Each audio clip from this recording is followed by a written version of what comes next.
Hello, my name is Jerry Sheldon. I'm from IHL Group. I'm also thankful to be a member of the top retail influencer community over the last 3 years. One of the cool things that we get the opportunity to do as TRE members is to moderate webinars. Today, I have a really exciting opportunity. Yes, we're in the middle of baseball season. I'm a Braves fan, and when I got to hear a little bit about the team that I would have and be able to moderate it, kind of reminded me growing up of three Braves all-star pitchers, Tom Glavine, John Smoltz, and Greg Maddux. So with us today, I have Derek, Trey, and Kevin, and I would like to turn the floor over to them and allow them to introduce ourselves. Thanks, Jerry. My name is Derek Gooch. I'm a consulting cloud architect here at Fortinet. I help my customers to secure their data and their users on their journey into the cloud. Hey everyone, my name is Kevin Dresser. I'm a solutions architect at Megaport. I'm on our strategic alliances team, so I help our partners such as Google and Fortinet, integrate with Megaport's network as a service platform. Hey everyone, my name is Trey McMillan. I'm a retail and solutions director at Google Cloud.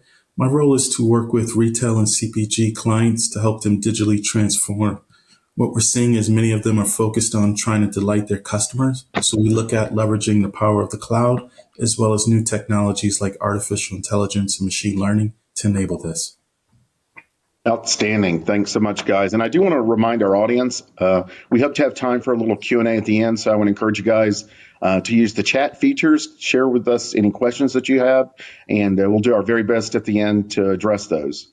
So to frame our discussion, I thought we could kind of really begin by the end user in mind and talk a little bit about cloud migration trends and challenges and some of the top level considerations that retailers that are on the line, what are the things that they need to be thinking through as they begin some of these initiatives? So with my first question, I would like to address that to Trey. And I wanted to find out what are some of the main driving forces behind some of the rapid adoption of cloud technologies that we're seeing in the retail sector, and for these trends, the potential security implications or considerations that end users need to have in mind?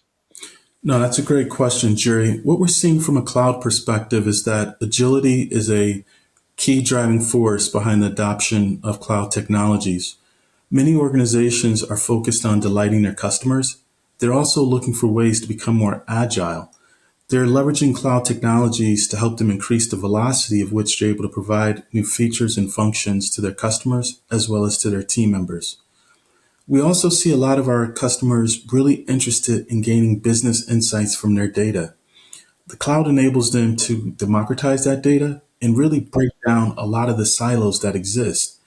Once that occurs, they're quickly able to visualize trends and insights from that data, and then that's driving their behavior as well as their actions. The third thing we're seeing is around innovation. Companies are always looking for new ways to innovate, and we're seeing it become more feasible due to the cloud. Some organizations take a build approach where they're looking to leverage cloud platforms as that foundation for innovation, and then we're seeing others take it where they're looking to leverage out-of-the-box capabilities. Whatever method they're taking, they're leveraging the cloud to really help them with new use cases like demand forecasting, product recommendations. So innovation is a key driver. Last but not least, though, I would say financial engineering. We're seeing a huge shift from where organizations are looking to reduce CapEx expenditures, and they're also looking to optimize OpEx. So as they move to the cloud, we're seeing them being able to reduce licensing costs, cost for hardware refresh, and also the amount of people needed to maintain that platform is starting to decrease. So those are some of the key drivers. But no matter what the drivers are, security is a foundational component. Many of our customers have either PHI data or HIPAA data. And so the emerging trend is to start offloading a lot of those security capabilities to the cloud, things such as intrusion detection, prevention, security monitoring. And we're making sure that that's built along the way in every aspect of our solutions. So, I'm going to suppose we have, and no doubt, a large quantity of retail leaders on our call here. And kind of follow up to that, can you give some pointers to our retail leaders on how they might navigate some of these challenges, Trey? Definitely. When you look at the challenges, I would say the biggest thing is really dealing with change. And it's critical for leaders on the call to understand and communicate the why behind why they're adopting the cloud. Some sophisticated retailers on this call, they're choosing the cloud because they want to enable speed and they want to rapidly innovate. Others are actually using it as a forcing mechanism because they have legacy applications and they want to transform and migrate away from that. No matter what their reason is, they must engage their teams, let them understand the why, but then also help them with change management aspect of the decision. We're also seeing teams really focus on the training component. If their team members feel really comfortable with the technologies and well trained, they're going to be more apt to adapt it. Last but not least, they have to create an open environment where they're able to share learnings across their teams and then also reward them, whether it's for a new learning certification or for migrating a new enterprise app or workload. They have to make it fun, engaging, and exciting for their teams. These are just some of the things we see leaders take as an approach to effectively manage through that change with their teams. Great. Thanks so much for enlightening us on that. Now I'd like to direct this next question to Derek. Many enduring themes in regards to cloud security, such as zero trust and multi-cloud security. Can you elaborate on some of those? What we're seeing a lot of our customers dealing with is what I like to call the proliferation of edges. And what I mean by that, there are really a lot of places where network security needs to be implemented now. So our customers' internal employees are embracing a hybrid work solution where they're oftentimes working remotely or in an office. So how do you ensure that those employees have granular access to the applications, and how do you ensure that that access is secure? Also, with the applications moving into the cloud and customers starting to embrace a microservices architecture, we've seen these are more places where data needs to be secured. With these other two challenges comes the time-tried old limited resources problem. So, right, customers don't have more employees with which to deal with these problems. Yeah, we definitely see issues with skill gaps in so many different areas, and certainly when it comes to security, cannot afford lack of manpower, lack of skills to be an excuse for some sort of intrusion. Kind of speaking of intrusions, we have nation states out there that are threat actors. We have threat actors as a career, but one of the key things that coalesces all of those is the emergence of more sophisticated cyber threats. And for my next question, I'd like to invite Kevin to share. But what I would ask is, how should retailers prepare to defend their networks against some of these next generation attacks? Yeah, thanks, Jerry. The first thing is it's not just defending against attacks. It's thinking about how you're going to respond to those attacks. And when it comes to cloud migrations, once you're in the cloud, the thing to consider is just because you're in the cloud, you're still dealing with a data center at the end of the day. So from a connectivity perspective, all that network plumbing, those data pipelines, it's important to understand that you've got internet connectivity and then you've got private connectivity. So all those same fundamental network concepts that you apply to your traditional data centers still apply to the cloud. And, solutions like Megaport help you get into cloud environments like, Google's cloud platform, right? We can help you get in there through a private network connection. So when you think about agility in the cloud and, your workloads are being deployed quickly, you're building out application stacks, maybe in other clouds or in hybrid cloud environments, being able to apply those rapid deployments to an underlying network infrastructure is a key thing to take into consideration. So being able to architect, to reduce your internet-facing attack surface, but still leveraging the private network connectivity where it's relevant is a really important piece.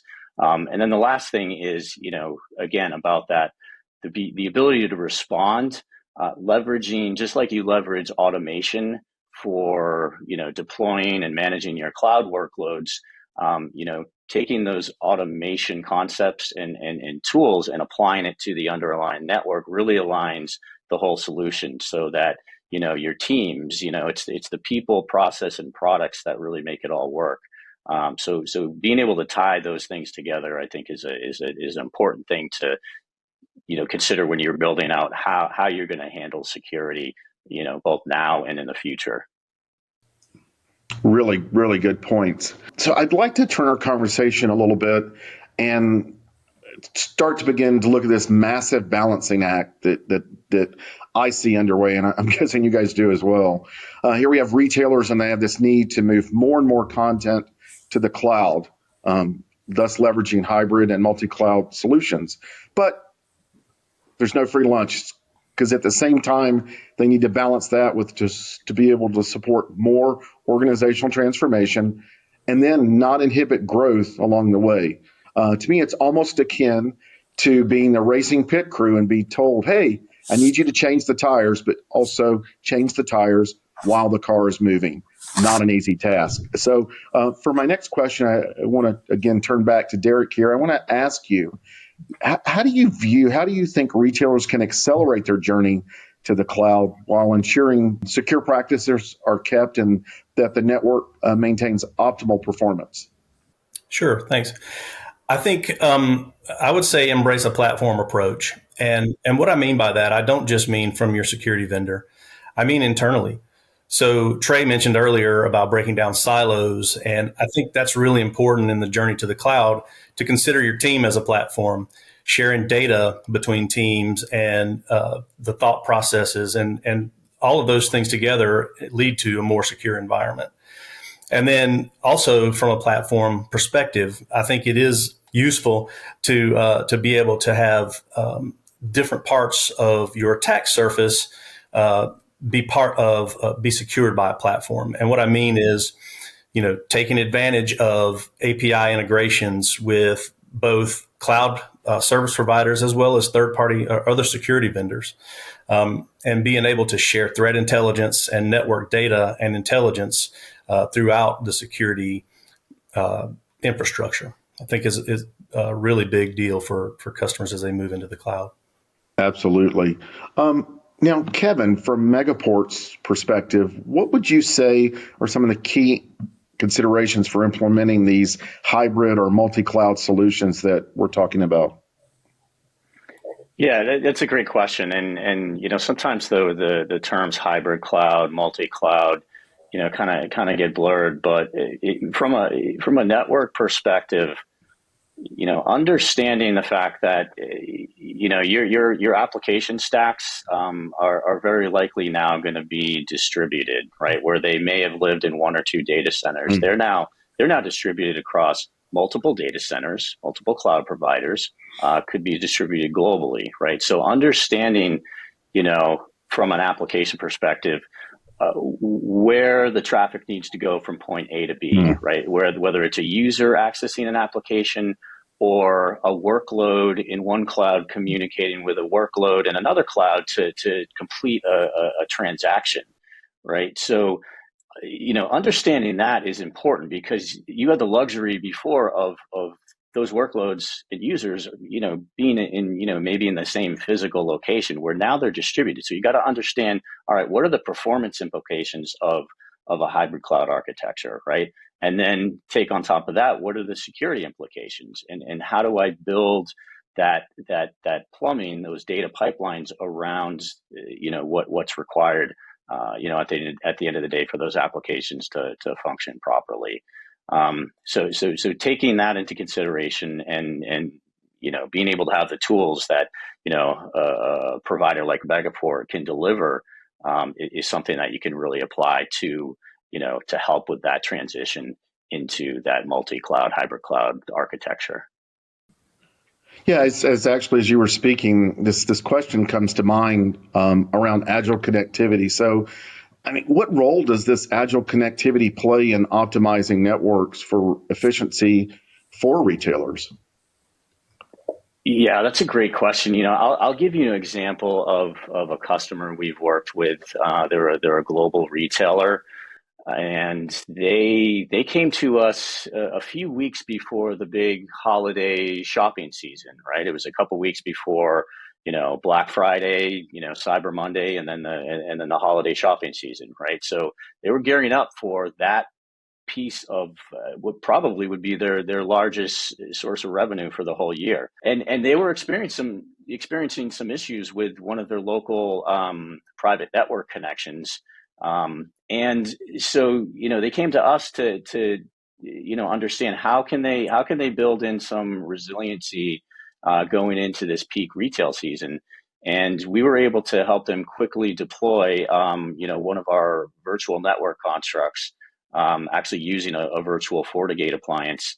And they literally got that up and running, within a couple days after we had that call with them, and, had that up and running. And, basically we're able to, have a solution in place very quickly to mitigate, potential risk going into their peak season. And then the other thing too about agility is, thinking about long-term DR, architectures, having control of that sort of middle mile network and that those private connectivity constructs, eliminates the problems that you have with, you would deploy potentially a high bandwidth network connection to your DR site, and it would be running for, months and years and never be used. Where a network as a service platform like Megaport, you can deploy that connectivity, but you can deploy it in a way that you're saving money on that circuit, because you have the ability to scale that up on demand when you actually need it. So it's not just about the resilient architectures, but it's also being able to align that with controlling your costs. Right. Music to retailers' ears, controlling cost. I mean, as we know, Cyber Monday, Black Friday, that's really, really go time for retailers, and you cannot afford any disruptions whatsoever. So for my next question, I'd like to actually address this to Derek of Fortinet. So could you give us some insight on some strategies that retailers can adopt so that they can do these two critical things: minimize downtime and safeguard customer experience and loyalty? Right. And thank you. As Kevin mentioned, we're seeing the cloud service providers are globally distributed. Oftentimes now applications are globally distributed, and there's a lot of advantage to that. And I think there's a lot of opportunity in having that, right? So again, redundancy, resiliency. If you lose a whole region, you can your customers can still access what they need from an e-commerce perspective, or if you're in a store, you can still have access to your databases because of the ability of that redundancy provided by the cloud. And I think maintaining that redundancy, but it's important also. I think Kevin mentioned the underlay network, that middle mile, and I think it's also important to really think about the SLA monitoring and the optimization. So, building a very resilient overlay network that can monitor applications, business critical and mission critical applications, and optimize the path that traffic is taking to get to those applications. And then, again, the ability to apply security right there and segment that traffic appropriately, that actually goes to protecting the end user's data. Really good insight. Don't want Trey to feel left out, so I'm going to turn the next question here to Trey. I think I know the answer to this question, but we're going to ask it anyway. Do you guys have any experience with just seeing retailers demonstrate not just hybrid multi-cloud experiences, but I think the key word there is impactful, any of these impactful hybrid multi-cloud experiences? No, definitely. That's a great question. I think what's really bubbling up and really is important is the experience that you want to provide to your customers as well as your internal team members for that application. So really looking at it through a business lens, and that experience is pretty important. The other key thing we're seeing is the architectural principles that are going to kind of guide and allow you to determine where you want those workloads to sit. Once organizations look at it through those two lenses, we're seeing a three-pronged approach start to emerge. First, for legacy applications like mainframe apps or apps that are not easily portable, many organizations are making a decision to keep those applications on-prem. They already have sunk costs tied to their data centers as well as the hardware purchased.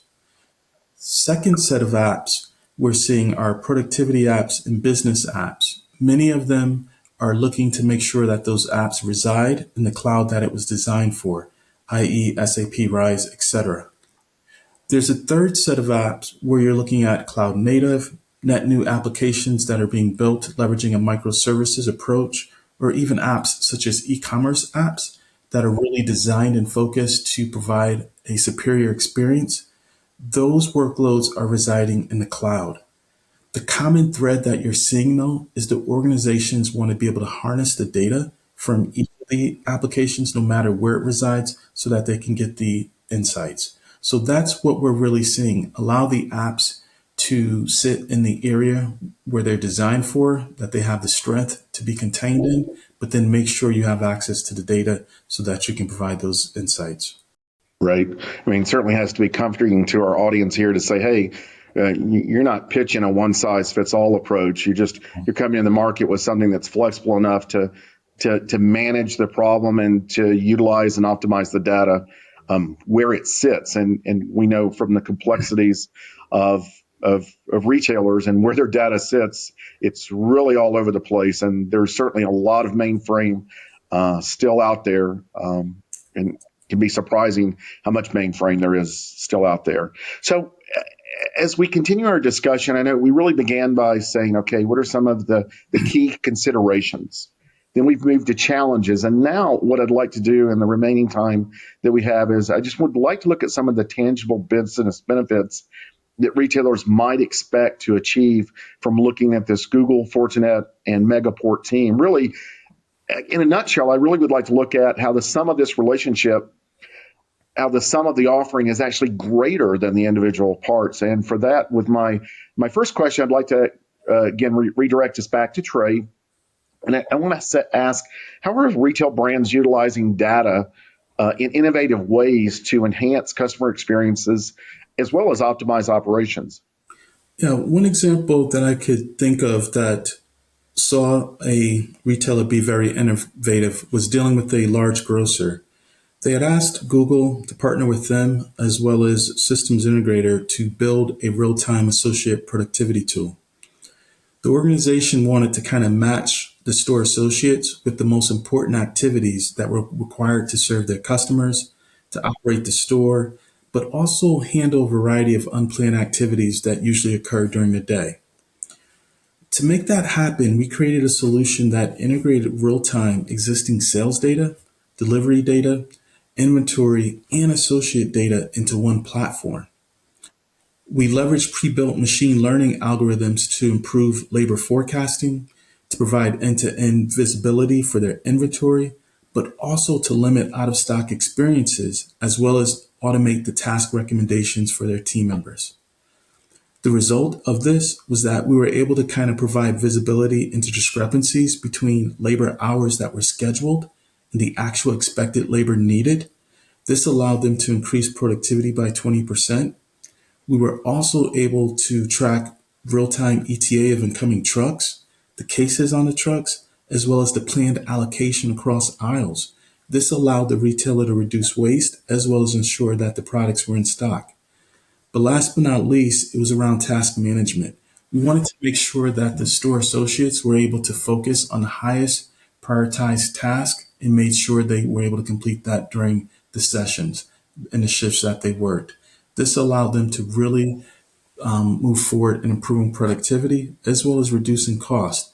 That's one way that we saw organizations really focus on top line, delighting their customers, but also reducing some of the bottom line cost with their associates. Great. Now, I do want to redirect this back to you as you were talking. The question comes to bear: what size retailers can expect to potentially benefit from some of these data synergies that you spoke about? Is this a big retailer play, a medium, large retailer play? Who might benefit from this? Very fortunate with data. It really is about democratization, and it Mm, impacts retailers of all sizes. right. Unfortunately, the large ones have the resources, and so they're able to take benefits. But with the cloud, what it's doing is making those same services and capabilities available to all retailers of all sizes so that they can actually liberate their data and get the benefits that they're looking for. So our solutions are working across the largest retailers, but also very small ones that are just getting started as well. Yeah, I love it. I mean, everybody has data. It's not just a big retailer's game. It's everybody's game that has data, and there's benefits that the offering brings to bear. For my next question, I'd like to now turn to Derek from Fortinet. What role do you see cloud technology playing with some of these initiatives? Yeah, I think so. I think it's never been easier to build resilient applications that are globally distributed. And at the end of the day, that equals higher quality of experience for end users. Whether those end users are your customers or whether those end users are your employees, the cloud has sort of made it a lot easier to build, again, redundant, resilient infrastructure. And again, I think one of the other things that we see customers really taking advantage of, and has been a game changer, is the flexible consumption model. So, in the cloud, you're only paying for what you use. So you don't have a lot of stranded capital for infrastructure that you don't need immediately. Now I'd like to turn this back, redirect back to Trey. So, how do you see Google Cloud empowering retailers to handle these large amounts of data in real time and improve overall operations? And kind of in follow up to that, what benefits do you think retailers can expect to see when engaging with Google's cloud platform? No, definitely. When I think about that, I really actually think about my personal life. Every day during our lives, we interact with Google tools. For me, I may go onto YouTube and search for a video, and I'm able to retrieve that video within seconds and be able to have access to what I'm looking for. Also, I love to leverage Google search to find products, to find content, relevant information. Anytime you go into Google search, you're able to search for that and pull up your results very quickly. During a normal day, I'm looking to communicate and collaborate with friends and colleagues. We quickly log on to Google Workspace to be able to enable that. The same infrastructure, technology, databases, and systems that power those daily interactions that we have is the same technology that we make available via Google Cloud. Our goal is to provide access to that to all organizations and then leverage leading technologies such as retail search for retailers, generative AI such as Gemini to really help them have richer interactions and be able to improve operations. So, in summation, we just want to take the great products that we've been delivering to people for the past 25 years and make it available to every organization. Yeah, I know we personally in my household, big fans of YouTube TV. Absolutely love it. Can't live without it. Are junkies of it. Now, I want to take this next question. This is gonna be a little bit more broader question, and would allow all panelists to kind of chime in here. But what I would ask is we see a lot of transformation that's occurring, and it's going to get more and more complex. We see modernization of supply chains. We see connected stores. We see proliferation of customer journeys, and these are all requiring cloud interactions. So, what challenges do retailers face, and how do you see that the combined solution from Megaport, Fortinet, and Google can effectively address these challenges that retailers are facing? You brought up a key thing. Supply chain is really one example of how a retail organization interacts with maybe third parties, right? So business to business communications, whether it's for supply chain or critical things like payment processing. Think about how many different entities are involved with a transaction from a consumer to the merchant's bank account, right? That involves multiple third parties all having to interconnect their platforms, right? So, that ecosystem of businesses, being able to communicate over, in Megaport's case, over a private network that can scale and be consumed as needed, is an example of how these solutions can help ultimately drive that, those types of business outcomes. Yeah. Yeah, I'd second what Kevin is saying. Digital interactions occurring everywhere within retail. In e-commerce applications, we're interacting with them. And so we're collecting that information, whether it's in the cloud or within your e-commerce environment. You mentioned supply chain. A lot of that data is originating within the distribution centers. And then our stores, as we interact with our guests, whether it's our stores associates or our guests, we're collecting that data as well. And then last but not least, when people call in for help, it could be into our call centers. Data is originating everywhere. Insights are originating everywhere. We need a way to aggregate that data into a place so that we can have a common platform to gain insights. This combined group of organizations on this webinar were able to do that in a very secure way. And that's what's most important. Aggregating that data, securing that data, and then presenting it back to our businesses so that they can give the insights back to their customers and associates. And from Fortinet's perspective, we want to secure all that, right? So, and we really have spent a lot of time building what we consider to be a platform. And so, our solution set covers the attack surface all the way from the user and into the cloud.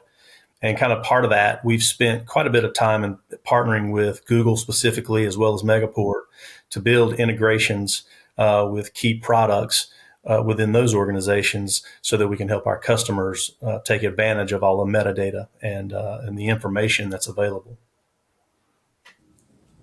Well, outstanding. I think you guys have really painted a clear and concise picture of how the sum of the individual pieces, that the partnership takes the sum of the individual pieces and allows them to be greater than the individuals. With that, we're getting the time is up notification. I really like to thank our panelists. I thought this was a really insightful discussion. There was great information shared, and I'm sure that that while there was a lot of great information shared, there's likely some further questions that our audience had. Unfortunately, we ran out of time and we did not have time for Q&A, but I want to encourage you guys to drop any questions that you have in the chat. Our solution experts from each of the three companies will certainly follow up with you. I also want to bring your attention to the LinkedIn information, the downloads that are available as part of this webinar. And I just want to thank you guys on behalf of myself at IHL Group, the awesome team working at Rethink Retail to pull together this panel, and certainly our panelists, no doubt, without which their contributions, we certainly wouldn't have a great webinar. I want to thank you guys so much for joining us today, and I want to encourage you guys to connect with us on LinkedIn.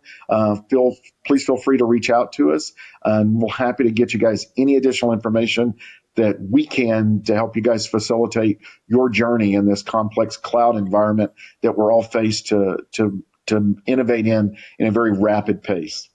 You have a great day. Thank you. Thanks everybody. Thank you.